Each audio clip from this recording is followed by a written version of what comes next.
Good afternoon. Shout out to my brother over there with our puppy. Puppy pa ba yan? All right. So welcome back to another episode of Usapang Musiko, where we talk about the lives and everything under the sun when it comes to music and the musicians. Okay, so yeah, as the title says, of course, we are going to talk about the struggles of online teaching, online classes, online lessons, everything we do online. No? I mean, it really is a struggle to be doing what we consider easy things like teaching. I mean, it's not easy to teach, diba? But to be able to understand how much of a transition we had to make during this time, no, I think it's not just because maybe it's a blessing in disguise for the pandemic to happen, for us to actually transition into using more of technology in order to be able to bridge the gap of the distances caused by being from one place to another, no. I mean, just a quick background on my teaching, no, I've been teaching professionally for over 11 years, no? So do the math. I'm 25. I've been teaching since I was in 8th grade professionally. That is, no? I When we talk about professionally, getting paid to teach, no? So I have a long experience, no? It doesn't show in my age, but yeah, that's the truth. And I've been developing and evolving my craft, which is teaching. Of course, I'm also a performer. And as we've talked about in this platform, that teaching is another thing you have to master that's quite different from performing, because it's really the transfer of knowledge from one person to another, from the mentor to the student. It's a really important thing. It's a very sensitive thing to just give to people. That's why you hire teachers. That's why you pay mentors, right?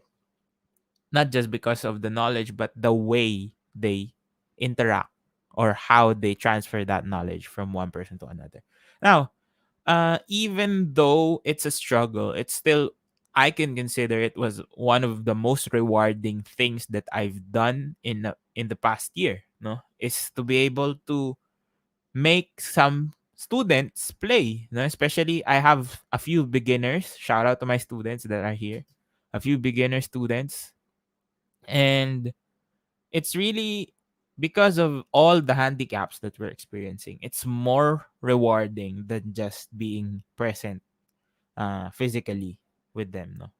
Being present virtually is a different experience. Of course, there's a lot of frustrations that can happen. For example, there's some things you can quickly fix by just holding the student's hand or something like that, or just by letting them feel how it is, no, like how to really glide the bow. It's something that you can't really give the exact substitute for virtually. But with those handicaps in mind, it's really rewarding to see your student be able to play, and for them to really see or hear the difference of what they are doing, no. So it changed my approach a lot on the way I teach now. From just being very, what do you call this?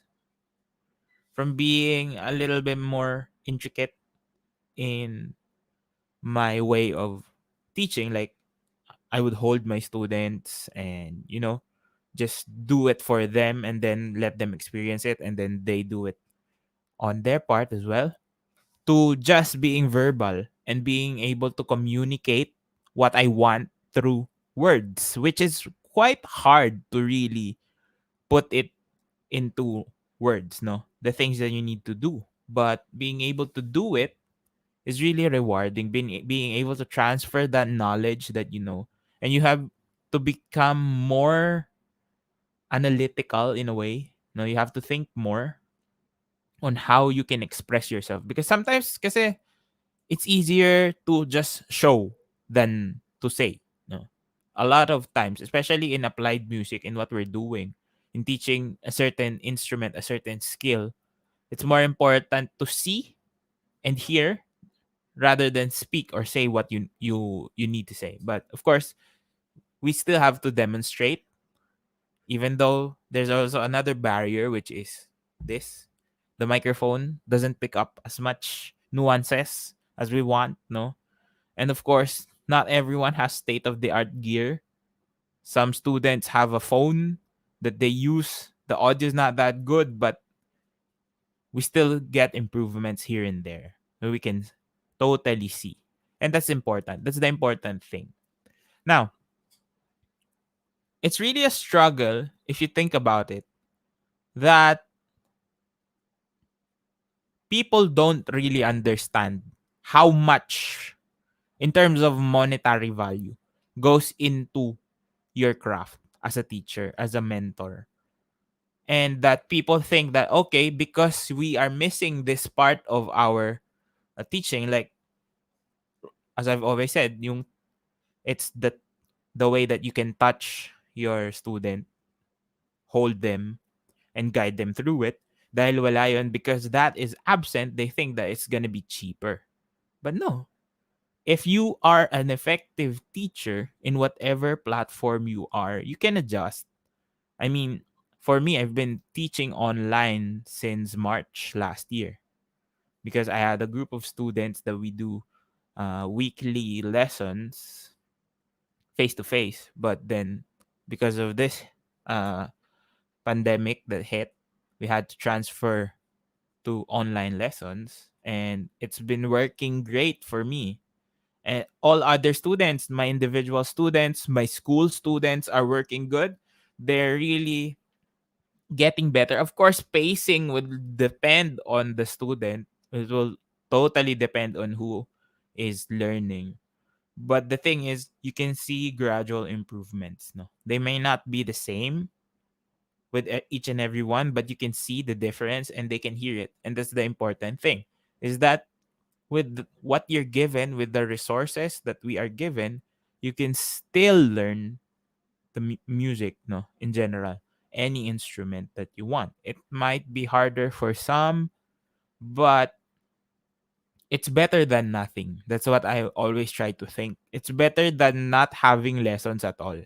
Because if you don't have lessons, how can you grow? How can you understand what you're doing? If you don't have that capability to be able to get a teacher that can help you grow as a musician, help you grow as a person as well, develop good habits, it's better to start now than to start right after. A lot of my students that I did face to face didn't want online lessons, and I totally understand that point of view. But since this didn't end in 3 to 6 months, we have no choice but just continue what we do, what we have right now. And I think it's working really good. I have students from abroad that are really, really thriving in this type of environment. I think it's a struggle and a blessing as well, not just for the teachers but also for the students as well. I think being at home, being more relaxed, you can be yourself more because as my experience, no, being a student, going into the studio of your teacher can be quite intimidating as well. At least if you're at home, even though you're still having lessons with your teacher, there's a level of comfort for you to be comfortable in your position so that you can perform more relaxed, with more composure, rather than always being excited or being always nervous when you have lessons in the studio of your teacher, something like that, no? So it's really, if you take a look at it, the struggles are really making it more rewarding. It's like a higher risk and a higher reward, no? If you get your students to follow you, and that you see the improvement that they're getting with the lack of one important feedback coming from you, which is your touch, which is really, really important, or the feel, it's more rewarding, you know. And at this type of setup, you not all teachers can do it. This is important to note also, that you really have a lot of adjustment. You really need to do a lot of adjustments, especially if you're not the talker type of teacher, you know. I, for one, am not really a talker type of a teacher, but I had to really adjust myself because it's the only way to communicate right now. Even if I demo them all the stuff that I want them to do, they won't be able to do it properly if I don't communicate with them verbally. And that's really, really important to note. Now, if you're starting out as a teacher online, you want to really uh, thrive in this environment, you really have to work on the details. It's really going to be less subjective. Music is subjective, but the way you're going to teach is going to be more objective, more direct, more specific, more precise. And that's how you grow in this environment. And it's going to affect you. I think it's going to affect you and make you better. Uh, you will understand more why you're doing these types of movements, why you're doing these types of things, and it would translate not just in the way you're teaching but in the way you're playing as well. So you can discover a lot more things about yourself as a teacher, no? Then that's the thing, eh. You can only transfer knowledge you already know, so you have to invest in yourself again. You have to understand yourself better as a musician. Your techniques, are they refined enough for you to share to other people as well? And how you can translate that to different stages of life. What do I mean? If you have a 5-year-old student, a beginner 5-year-old student, the way you treat that 5-year-old student won't be the same way that you teach a 13-year-old or an 18-year-old beginner student. It will pretty much be a different playing field for each age group, age bracket that you're gonna teach. Even though you're gonna teach them the same material, the same techniques, it would require different approaches. And it would be very, very beneficial on how you can do that. No? I think this YouTube platform has helped me as well to develop my skills of verbally communicating. I'm not much of a talker, but because of this, because the platform rewards people who talk and speak their minds, I had to, no? And it has been really good for me. No, the feedback from the students, the feedback from the parents, the teachers that the colleagues that I have, it's been great for me, and I'm striving to really get better at this. And yeah, now if we go back to face, at least now I have another set of skills that I can use in order for the improvement of my students to grow. Of course, there's no substitute nga to holding on to your student and letting them experience what you're experiencing, letting them feel what you're feeling. But if you can do that without even holding them, huh, without trying to touch their fingers, their hands, and be able to let them play, that's a whole new level of uh, learning that you have unlocked. And through the struggles of lags and disconnections and, internet problems, power outages, uh, whatever hindrance technology has, if you can still translate those things and make good use of what you have and transfer that to your students, I think you're gonna thrive more after all of this is done. And that's important as a teacher, as a mentor. Being able to really give what you want, to be able to say what you want to your students so that they can absorb whatever you're trying to teach them, so that you can really show them what they need, and then it would just be so good for you, no? For advanced students, I still also have advanced students. Yeah, it's still really effective, no? I mean, it's easier for advanced students because technical aspect aside, it's easier to translate music. Uh, But of course, a change in my perspective. I changed perspective na nga when it came to my teaching. It's more of how much the student needs from me, and that's what I give. No, not just my expectations to the students. And I think because of what's happening, your patience will also be trained. And I think now my temper has been going down. I've been more understanding and giving more consideration to my students. Of course, there's a lot of things that can go wrong in translation because lag, diba?